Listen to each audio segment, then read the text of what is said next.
সুপ্রিয় দর্শক, আসসালামু আলাইকুম। নিউজ 24 এর সন্ধ্যার সংবাদে আপনাদেরকে স্বাগতম। প্রথমেই জানিয়ে দিচ্ছি সংবাদ শিরোনাম। আনিসুল সালমান নুরুজ্জামানের পেছনে 2 হাত, পরানো হাতকড়া। ছাত্রদের নতুন সংগঠনের আত্মপ্রকাশ, ঘোষণা ঘিরে বিক্ষোভ হাতাহাতি। জামায়াত নয় আওয়ামী লীগ রাজাকারের দল, মন্তব্য শামীম সাঈদীর। ভারতকে অহেতুক কষ্ট দিতে চাই না, যা বললেন জামায়াত আমির। রাজবাড়ীতে পুলিশের উপর হামলা করে আসামি ছিনতাই, গ্রেফতার 6। এতক্ষণ শুনছিলেন সংবাদ শিরোনাম। পুরো খবর পেতে ভিডিওটি শেষ পর্যন্ত দেখুন। সর্বশেষ সংবাদ পেতে চ্যানেলটি সাবস্ক্রাইব করুন। এবার বিস্তারিত। আনিসুল সালমান নুরুজ্জামানের পেছনে 2 হাত, পরানো হাতকড়া। তখন সকাল 10:05 আজ বুধবার। এই সময় দেখা গেল ঢাকার চিফ মেট্রোপলিটন ম্যাজিস্ট্রেট আদালতের হাজতখানার প্রধান ফটকের সামনে সারিবদ্ধভাবে 50 পুলিশ সদস্য দাঁড়িয়ে। হাজতখানার সামনে থাকা পুলিশ সদস্যদের ইশারা দিলেন ঊর্ধ্বতন একজন পুলিশ কর্মকর্তা। তখন দেখা গেল হাজতখানার ভেতর থেকে মাথা নিচু করে সামনের দিকে আসছেন সাবেক প্রধানমন্ত্রী শেখ হাসিনার উপদেষ্টা সালমান এফ রহমান। তার পরনে সাদা পায়জামা, পাঞ্জাবি, মাথায় পুলিশের হেলমেট, বুকে পুলিশের বুলেট প্রুফ জ্যাকেট, হাত দুখানা পেছনে মোড়ানো, 2 হাতেই হাতকড়া। সালমানের ঠিক পেছনে দাঁড়িয়েছিলেন পুলিশের সাবেক মহাপরিদর্শক আইজিপি চৌধুরী আব্দুল্লাল মামুন। তার মাথায় হেলমেট, বুকে বুলেট প্রুফ জ্যাকেট, তার হাত দুখানাও পেছনে ছিল, তবে তার 2 হাতে হাতকড়া পরানো ছিল না, শুধু বাঁ হাত ছিল হাতকড়া, আর ডান হাতে তিনি বাঁ হাতের উপরে রেখে সামনের দিকে এগিয়ে যাচ্ছিলেন। মামুনের পেছনে ছিলেন সাবেক আইনমন্ত্রী আনিসুল হক। তার পরনে ছিল আকাশি রঙের পাঞ্জাবি, তার 2 হাত পেছনে ছিল, 2 হাতেই পরানো ছিল হাতকড়া। আনিসুলের পেছনে ছিলেন সাবেক সমাজ কল্যাণ মন্ত্রী নুরুজ্জামান আহমেদ। তার মাথায় হেলমেট, বুকে বুলেট প্রুফ জ্যাকেট, তার 2 হাতও পেছনে ছিল, পরানো ছিল হাতকড়া। নুরুজ্জামানের পেছনে দাঁড়িয়েছিলেন সাবেক বন ও পরিবেশ উপমন্ত্রী আব্দুল্লাহ ইসলাম জ্যাকব। তার 2 হাতও পেছনে ছিল, তবে তার 1 হাতে পরানো ছিল হাতকড়া। জ্যাকবের পিছনে দাঁড়িয়ে সাবেক সংসদ সদস্য হাজী সেলিমের মাথায় ছিল হেলমেট, বুকে বুলেট প্রুফ জ্যাকেট, তার 1 হাতে হাতকড়া পরানো ছিল। 2জন পুলিশ সদস্য তার 2 হাত ধরে সামনের দিকে হাঁটছিলেন। এর বাইরে আজ প্রায় একই সময় সাবেক শিক্ষামন্ত্রী দীপু মনিকে 2জন নারী পুলিশ সদস্য তাকে হাত ধরে হাজতখানার বাইরে নিয়ে আসেন।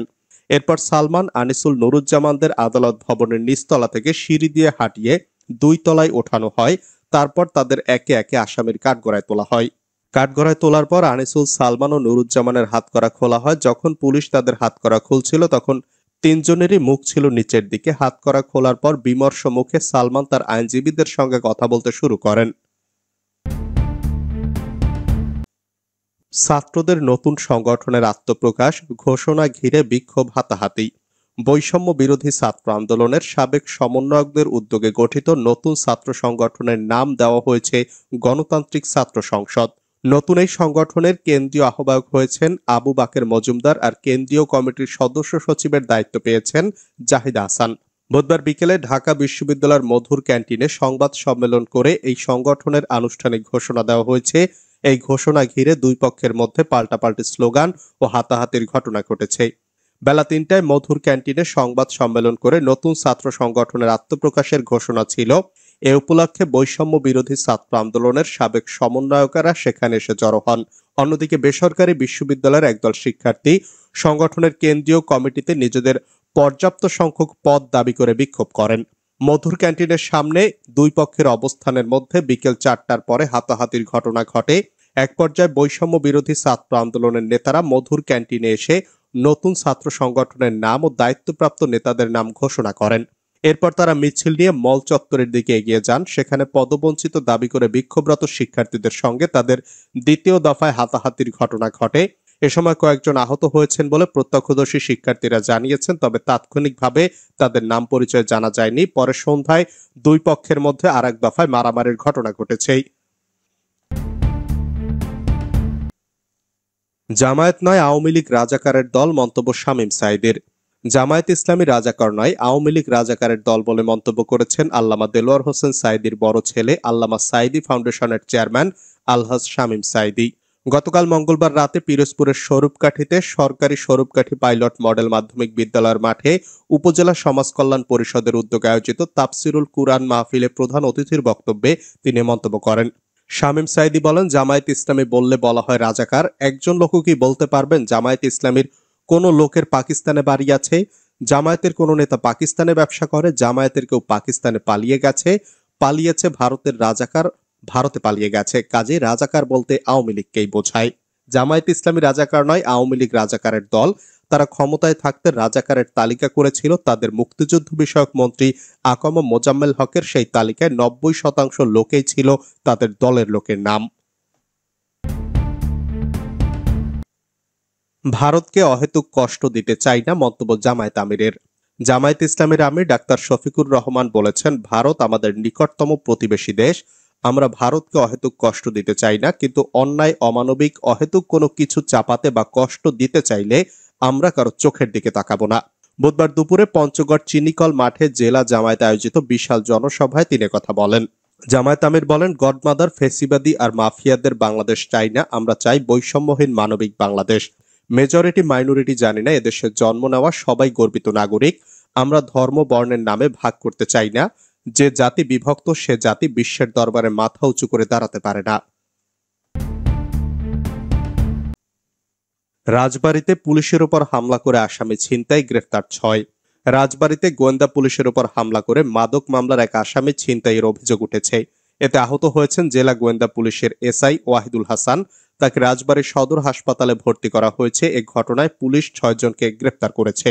বুধবার সকাল 8:30টার দিকে রাজবাড়ী সদর উপজেলার রামকান্তপুর ইউনিয়নের কাজীবাধা গ্রামে এ ঘটনা ঘটে। পুলিশ জানায়, বুধবার সকালে জেলা গোয়েন্দা পুলিশের ওসি মফিজুল ইসলামের নেতৃত্বে পুলিশের একটি দল কাজীবাধা এলাকার 9টি ডাকাতি ও মাদক মামলার আসামি ফরিদ শেখের বাড়িতে অভিযান চালায়। এ সময় 310 পিস ইয়াবা ও 4 বোতল ফেন্সিডিল সহ ফরিদ শেখকে হাতে নাতে গ্রেফতার করে পুলিশ। এরপর ফরিদ শেখের হাতে হাতকড়া লাগিয়ে গাড়িতে তোলার সময় তার পরিবারের সদস্যরা পুলিশের উপর হামলা চালায়। ঢাকায় আসছেন জাতিসংঘ মহাসচিব। জাতিসংঘ মহাসচিব অ্যান্তোনিও গুতেরেস 13 মার্চ 4 দিনের সফরে ঢাকায় আসছেন। স্থানীয় সময় বুধবার জাতিসংঘে বাংলাদেশের স্থায়ী মিশন স্থানীয় সময় বুধবার এক সংবাদ বিজ্ঞপ্তিতে এ তথ্য জানিয়েছে। বিজ্ঞপ্তিতে জানানো হয়, জাতিসংঘ মহাসচিবের দপ্তর আগামী 13 থেকে 16 মার্চ মহাসচিব অ্যান্তোনিও গুতেরেসের আনুষ্ঠানিক বাংলাদেশ সফরের বিষয়টি নিশ্চিত করেছে। বাংলাদেশের অন্তর্বর্তী সরকারের প্রধান উপদেষ্টা ডক্টর মোহাম্মদ ইউনূসের আমন্ত্রণের পরিপ্রেক্ষিতে জাতিসংঘ মহাসচিব এ সফরে আসছেন। কারাগারে অসুস্থ সাবেক সিএমপি কমিশনার সাইফুল সিসিইউতে ভর্তি।